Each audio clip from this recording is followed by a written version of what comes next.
میں اسپتالوں میں بہتر علاج معالجہ فراہم کروانے کے لیے کوشاں ہیں۔ وزیر اعظم نے ان پروجیکٹوں کو عوام کے نام وقف کرنے کے موقع پر کہا کہ کسی ریاست کے سالانہ بجٹ سے زیادہ ان پروجیکٹوں کی مالیت رکھی گئی ہے تاکہ ان دونوں ریاستوں میں ترقی کا ایک نیا باب کھل سکے۔ G20 کا ذکر کرتے ہوئے انہوں نے کہا کہ ملک کے 140 کروڑ عوام کی بدولت ہی یہ سربراہ اجلاس کامیابی کے ساتھ مکمل ہوا۔ لیفٹیننٹ گورنر منوج سنہا نے آج سری نگر میں ایک ورکشاپ کا افتتاح کیا۔ ورکشاپ میں پنچایت ممبران، اربن لوکل باڈیز کے ممبران، پولیس اور دیگر متعلقین بھی موجود تھے۔ ورکشاپ میں بچوں کے حقوق کی حفاظت سے متعلق میکانزم کو مزید مضبوط بنانے کے لیے غور و خوض کیا جائے گا۔ یہ ورکشاپ خواتین اور بچوں کی بہبود کی وزارت کی طرف سے منعقد کیا جا رہا ہے اور جموں کشمیر میں بھی اپنی نوعیت کا پہلا ورکشاپ ہے۔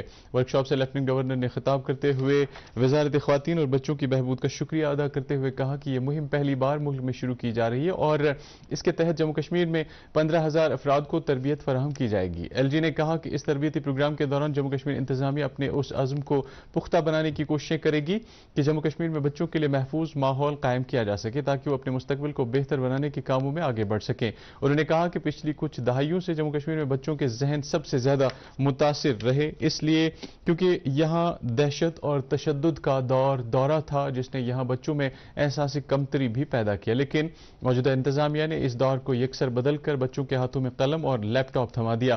لیفٹیننٹ گورنر نے انتظامیہ کے اس قدم کو بھی اجاگر کیا کہ بچوں کی نشوونما کے لیے سب سے بہترین جگہ ان کا گھر ہوتا ہے، لیکن کچھ ناموافق حالات میں بچے خیراتی اداروں میں داخل کیے جاتے ہیں جہاں ان کی بہتر نشوونما نہیں ہو پاتی ہے، لہٰذا بچے کو ایسے اداروں میں داخل کرنے کا ایک انسان کا سب سے آخر والا قدم ہونا چاہیے۔ لیفٹیننٹ گورنر نے مرکزی وزارت کے عہدیداروں سے تاکید کی کہ وہ جموں اور سری نگر میں بچوں کی بہتر نشوونما کو یقینی بنانے کے لیے وتسالیہ سدن قائم کرنے کے لیے فوری طور اقدامات کریں۔ پارلیمنٹ کا 5 دن کا خصوصی اجلاس اس مہینے کی 18 تاریخ سے ہوگا۔ اس ایک پارلیمانی بلیٹن میں کہا گیا ہے کہ اجلاس کے پہلے دن لوک سبھا میں سمویدھان سبھا کامیابیوں، تجربات، مختلف یادوں اور درس سے لے کر پارلیمانی سفر کے 75 سال پر مباحثہ ہوگا۔ سرکار اس اجلاس کے دوران اعلیٰ انتخابی کمشنر اور دیگر چناؤ کمشنروں کے تقرر کے بارے میں بل پیش کرے گی۔ اس کے علاوہ وکلاء سے متعلق ترمیمی بل اور جریدوں کے اندراج سے متعلق بل پر بحث ہونے کا پروگرام ہے۔ راجیہ سبھا ان دونوں بلوں کو پہلے ہی منظور کر چکی ہے۔ پارلیمنٹ کے اجلاس سے قبل اتوار کو سبھی پارٹیوں کے ایوان کے رہنماؤں کی میٹنگ بلائی گئی ہے۔ ایل جی منوج سنہا کی صدارت میں کل انتظامی کونسل کی منعقدہ ایک میٹنگ کے دوران ریشی پورہ بڑگام میں 125 بستروں والے اسپتال کی تعمیر کو منظوری دی گئی، جس پر 49 کروڑ 32 لاکھ روپے کی لاگت آنے کا اندازہ ہے۔ میٹنگ میں ایل جی کے مشیر R R Bhatnagar, chief secretary doctor Arun Kumar Mehta اور ایل جی کے principal secretary doctor Mandeep Kumar Bhandari نے شرکت کی۔ اس اسپتال کے قیام سے علاقے کے لوگوں کے لیے معیاری صحت خدمات تک رسائی میں بہتری آنے کی امید ہے اور عوام کے لیے ہیلتھ کیئر کو بڑھانے ہنرمند اور غیر ہنرمند پیشہ ورانہ افراد، طبی ماہرین، پیرامیڈیکل کو روزگار کے مواقع فراہم ہوں گے۔ اس اسپتال کے قیام سے دیگر اسپتالوں میں مریضوں کا رش کم کرنے میں بھی مدد ملے گی اور آس پاس کے علاقوں میں رہنے والی آبادی کے ایک بڑے حصے کو فائدہ پہنچے گا۔ محنت اور روزگار کی مرکزی سیکریٹری آرتی آہوجا نے آج جسمانی طور خاص افراد کے نیشنل کیریئر سروسز سینٹر گوگجی باغ کا دورہ کیا۔ انہوں نے انسٹیٹیوٹ میں مختلف ہنروں کی تربیت حاصل کرنے والے افراد سے ملاقات کی اور ان کی پسند کے بارے میں جانکاری حاصل کی جہاں وہ آگے جا کر اپنا ہنر دکھانے کے قابل بن جائیں۔ سیکریٹری موصوفہ نے سینٹر میں تعینات عہدیداروں سے تاکید کی کہ وہ ان افراد کی بہترین تربیت کو اپنا شعار بنائیں تاکہ یہ لوگ آگے جا کر خود روزگار کمانے کے قابل بن جائیں۔ آج پورے ملک میں ہندی دیوس منایا جا رہا ہے۔ 1949 میں آج ہی کے دن آئین ساز اسمبلی نے دیوناگری رسم الخط میں لکھی گئی ہندی کو ملک کی سرکاری زبان کے طور پر منظور کیا تھا۔ وزیر اعظم نریندر مودی نے ہندی دیوس کے موقع پر اپنی نیک خواہشات پیش کی ہیں۔ سوشل میڈیا کی ایک پوسٹ میں وزیر اعظم نے امید ظاہر کی ہے کہ ہندی قومی اتحاد کے جذبے کو استحکام بخشنا جاری رکھے گی۔ مرکزی وزیر داخلہ امت شاہ نے بھی ہندی دیوس کے موقع پر اپنے پیغام میں کہا ہے کہ ہندی دنیا کی سب سے بڑی جمہوریت کے تنوع کو متحد کرتی ہے۔ انہوں نے اعتماد ظاہر کیا کہ ہندی سبھی مقامی زبانوں کو بااختیار بنانے کا ایک وسیلہ بنے گی۔ ہندی دیوس کے سلسلے میں آج دوردرشن کیندر سری نگر میں بھی ایک ہفتے تک جاری رہنے والی تقریب کا آغاز کیا گیا۔ تقریب کا آغاز D I G B S F Srinagar sector S S Chandel نے کیا اور اس موقع پر دوردرشن کیندر سری نگر کے سربراہ ایس سنجیو، پروگرام سربراہ رابعہ رسول، ایڈمنسٹریٹو آفیسر سنجے کال اور ایڈیٹر نیوز شبیر ڈار کے علاوہ دوردرشن کیندر سری نگر کے دیگر عہدیداران بھی موجود تھے۔ تقریب پر D I G B S F نے خطاب کرتے ہوئے کہا کہ ہمارا فرض ہے کہ ہم ہندی زبان کو دفتری کام اور بول چال میں زیادہ سے زیادہ استعمال میں لائیں تاکہ اس زبان سے ملک کا ہر ایک باشندہ ہم آہنگ رہے۔ دوردرشن کیندر کے اسسٹنٹ انجینئر پردیپ کمار ترپاٹھی نے تقریب کے دوران سی ای او پرسار بھارتی گورو دویدی کا ایک پیغام پڑھ کر سنایا، جس میں ہندی دیوس کی مبارکباد کے علاوہ اس زبان کو زیادہ سے زیادہ استعمال کرنے کی تاکید کا ایک پیغام دیا گیا تھا۔ ہندی دیوس پر دوردرشن کیندر کے سربراہ نے ہندی میں ہونے والے کام کاج کے بارے میں تفصیلی خاکہ پیش کیا۔ ہندی دیوس کے سلسلے میں ہفتہ بھر چلنے والے پروگراموں کے دوران انگریزی کے الفاظ کا ہندی میں ترجمہ کرنے کا ایک مقابلہ، ہندی گانوں کو گانے کا ایک پروگرام اور 20 تاریخ کو بہترین کارکردگی دکھانے والوں کو انعامات دینے کی ایک تقریب منعقد ہوگی۔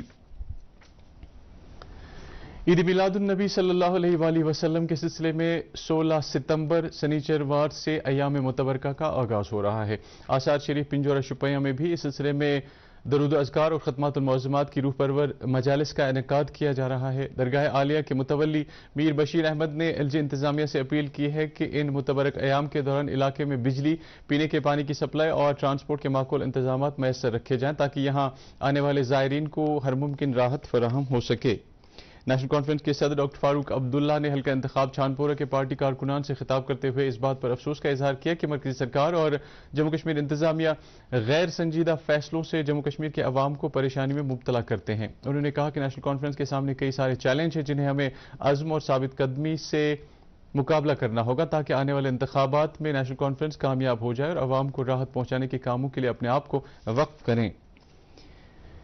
پی ڈی ایف کے سربراہ کی محمد یاسین نے انتظامیہ کے اس فیصلے کا خیر مقدم کیا ہے جس کے تحت لوران پنچ سے توس میدان تک اور ستہارن سے توس میدان تک روپ وے قائم کیے جانے کا اعلان کیا گیا ہے۔ انہوں نے منڈی لوران سے توس میدان اور آریزال سڑک کی تعمیر کو دوبارہ شروع کرنے کی اپیل کی ہے۔ اس کے علاوہ انہوں نے نیلناگ یوسمرگ سے برگا تک روپ وے قائم کرنے کا بھی مطالبہ کیا ہے۔